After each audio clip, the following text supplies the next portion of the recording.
Hello, wahai peminat game Minecraft. Siapa kat sini yang dah tahu tentang Evoker?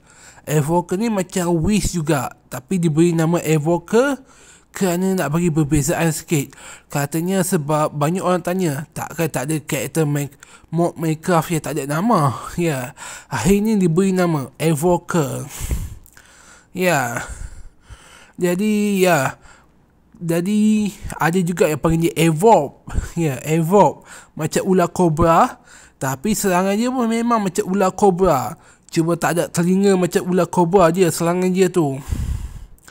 Ya, jadi untuk Evoker ni, dia memang villain pertama dalam Craft lah.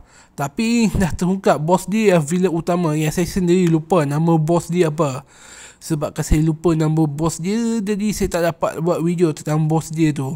Boleh nak buat video tentang bos dia dulu sebelum dia, tapi fokus pada villain lah daripada bos villain. Ok, siapa yang nak tengok bos villain sila komen.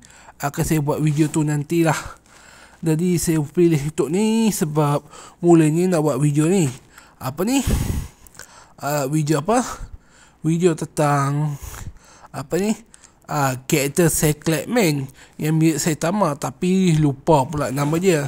Jadi saya kena tengok sekali lagi Secret Man sebab dah lama tak tengok. Saya terlebih tengok Craft ni sampai terlebih tertagihan. Ya, tertagihan dengan karakter Minecraft ni. Bagus ambil karakter mod Minecraft ni, beri nama. Bagus ni supaya tak langgar hak cipta sangat. Ya, masukkan usul Indonesia, usul Jepun, usul barat sikit. Ya, masukkan usul barat, usul Indonesia. Ya, walaupun saya rasa nama Mamat lebih sesuai dengan usul Malaysia. Itu kerana dulu sebahagian daripada Indonesia, sebahagian daripada kerajaan Melaka. Ya, dulu kerajaan Melaka sebahagian daripada Indonesia. Dulu Indonesia ada tanahnya yang sebahagian daripada Melaka, iaitu Aceh, tapi sekarang jadi milik Indonesia. Okey, tak perlu cakap pasal tu lah. Ya, Evoker ni villainnya. Ya, villain barulah untuk Craft musim kedua. Ya, agaknya dia jadi villain barulah. Untuk tu anda boleh lihat sendirilah ceritanya macam mana. Ya, dia tangkap Dinda dengan Alice. Ya, Dinda dengan Alice masih dalam genggaman dia.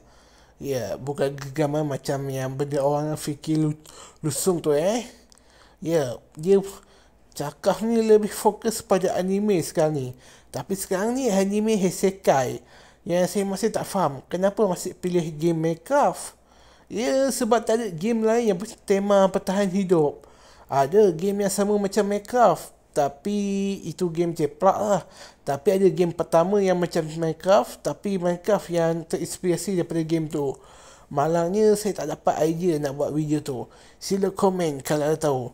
Untuk apa ni, Evoker ni memang villain yang dalam game Minecraft lah.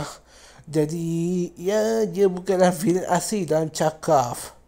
Ok, Craft beri nama untuk mod tu supaya tak macam game Minecraft sangat. Ya, sebab ramai lah komplain tak ada nama, tak pandai bagi nama ke apa. Ya, biasalah tu. Orang ni katanya dia ni cuma minat YouTube je, tak minat game. Alasannya itu sebab macam saya jugalah. Saya tak minat pun nak main game. Saya dah main dah semua game, tapi rasa bosan dah. Jadi saya terus berhenti buat main game. Ya, terus buat video YouTube saja sebagai hobi. Kerja tambahan lah. Mulanya tak ada kerja tetap. Ini satu-satunya kerja tetap, tapi tetap nama tak naik-naik. Okey, jangan lupa tekan butang loceng, butang subscribe supaya nama cepat naik. Yang semoga artis lama cepat-cepat lah. Okey, bye-bye.